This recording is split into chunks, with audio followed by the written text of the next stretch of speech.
अस्सलाम वालेकुम मलगरो द पाकिस्तान और इंडिया چې کوم میچ ته 2023 ورلد کپ کې په احمدآباد سټیډیم کې پاکستان د اغینا انکار کړی دی. ټول ورلد کپ نه لا انکار نه کړی، صرف او صرف دغه یو میچ نه انکار کړی دی چې زموږ دغه میچ د احمدآباد سټیډیم نه بل سټیډیم لا منتقل کوي، بل سټیډیم له چینج کوي. نو ویډیو مکمل وګورئ چې آیا پاکستان د آی سی سی د رولز مطابق داسې انکار کولی شي کنه، آیا د سټیډیم به فیوچر کې چینج کی کنه د پاکستان په ډیماند باندې، او پاکستان ولې غواړي چې دغه ګراوند نه دی د پاکستان د میچ چینج کړل شي.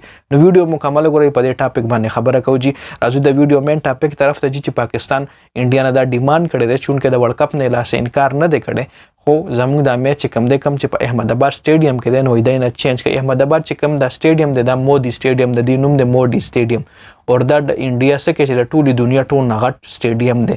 د پاکستان او انډیا میچ کې تاسو د پته چې کراوډز ډیر زیات راځي سټیډیم دا د انډیا چې کم بورډ دی غي په دې وجه باندې دا میچ په دغه سټیډیم کې خلو چې دغه سټیډیم لا کسان ډیر زیات تقریبا 1,20,000 نه زیات کسان په دغه سټیډیم کې راځي.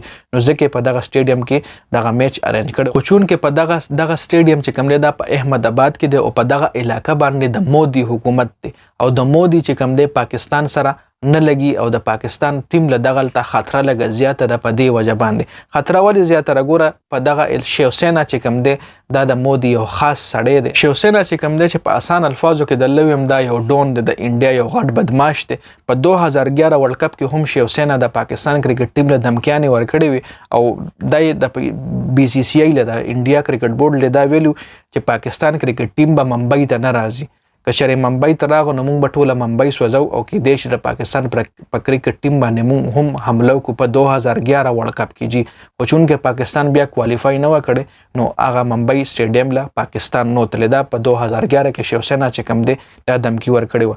بیا په 2016 کې د پاکستان 2016 T20 ورلد کپ کې د پاکستان میچ په درمشاله کې و، چونکې پاکستان کرکټ بورډ چې کم دی انډیا کرکټ بورډ له دا ریکویسټ وکړو چې زموږ دغه میچ درمشاله نه چینج کړئ، موږ په درمشاله کې میچ نه کوو. نو بیا هغه میچ چې کم دی انډیا کرکټ بورډ د درمشاله نه کولکتا له چینج کړی و. جی هغه T20 میچ و. نو اوس د آی سی سی رولز مطابق دا چینج کېدای شي چې یو ټیم وغواړي زه د سټیډیم کې میچ نه کوم مال د بل سټیډیم کې ارینج کړي نو بالکل کولی شي. نو پاکستان چې کم دی اوس دا ډیماند کړی چې زموږ دا میچ چې کم دی دا تاسو دا احمدآباد نه چینج کوي او بل سټیډیم له مودي چې دا کم سټیډیم دی دی نه چینج کوي بل سټیډیم کې ارینج کوي.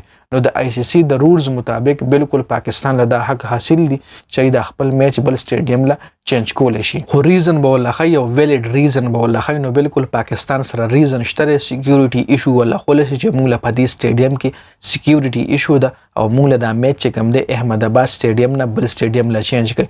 خو چون کې د ورلد کپ چې کم سکیجول الله تیار شوی نه دی چې کوم میچ په کم ځای کې وي، خو صرف د پاکستان او انډیا د میچ چې دا کوم شیډول دا تیار شوی په انډیا په میډیا باندې دا خبر بار بار بچریدو چې د پاکستان او انډیا میچ کم دی 8 اکتوبر یادولو چې 15 اکتوبر یادولو چې په 8 اکتوبر یا 15 اکتوبر باندې به د اتوار پر ورځ دا میچ کم دی د احمدآباد پس مودي سټیډیم کې وي، ځکه چې په دغه سټیډیم کې ډېر ګڼ تعداد کې سپیکټیټرز تماشایان راتلی شي. جی څنګه چې تاسو له موي 1,20,000 نه زیات تماشایان دغه میچ لایو کتی شي په دغه سټیډیم کې. جی نو دا یو شارټ غونټي اپډیټ را لملو شو چې تاسو سره مې شریک کو راتلونکي ټایم کې پاکستان خو بخامخا ځي ورلد کپ نه خو انکار نشي کولی، خو کیدای شي دغه سټیډیم صرف د یو میچ لپاره ځان له چینج کړي.